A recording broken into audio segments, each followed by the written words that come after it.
તો જૂનાગઢમાં શિવરાત્રી મેળાનો પ્રારંભ થયો છે। હર હર મહાદેવના નાદ સાથે મેળાનો પ્રારંભ થયો છે। સાધુ સંતો અને અધિકારીઓ દ્વારા ધજા ચઢાવવામાં આવી હતી।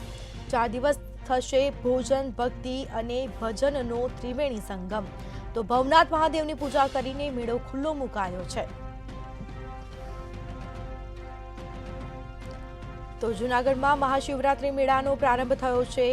હજારો ભક્તોનું ઘોડાપુર ઉમટ્યું છે। હર હર મહાદેવના નાદ સાથે મેળાનો પ્રારંભ થયો છે। તો આ દ્રશ્યો સામે આવ્યા છે। સાધુ સંતો અને અધિકારીઓ દ્વારા ધજા ચઢાવાઈ હતી। 4 દિવસ થશે ભોજન, ભક્તિ અને ભજનનો ત્રિવેણી સંગમ। તો ભવનાથ મહાદેવની પૂજા કરીને મેળો ખુલ્લો મૂકવામાં આવ્યો હતો। તો જૂનાગઢમાં શિવરાત્રી મેળાનો પ્રારંભ થશે। હર હર મહાદેવના નાદ સાથે મેળાનો પ્રારંભ થશે। સાધુ સંતો અને અધિકારીઓ દ્વારા ધજા ચઢાવાઈ। 4 દિવસ થશે ભોજન, ભક્તિ અને ભજનનો ત્રિવેણી સંગમ। ભોજન અને ભક્તિનો ત્રિવેણી સંગમ એટલે મહાશિવરાત્રીનો મેળો।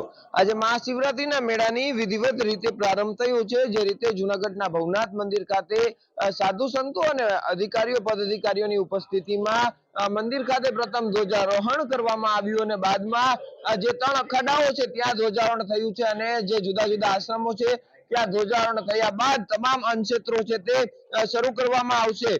બાદમાં જે રીતે જોઈ શકો છો કે મોટી સંખ્યામાં શ્રદ્ધાળુઓ છે તે મેળાના પ્રથમ દિવસે જ ઉમટી પડ્યા છે। આપણી સાથે જે ભાવિકો છે તે જોડાયા છે, આપણે તેમની સાથે વાત કરશું। શું કહેશો, આજથી મહાશિવરાત્રીના મેળાનો પ્રારંભ થયો છે, શું કહેશો?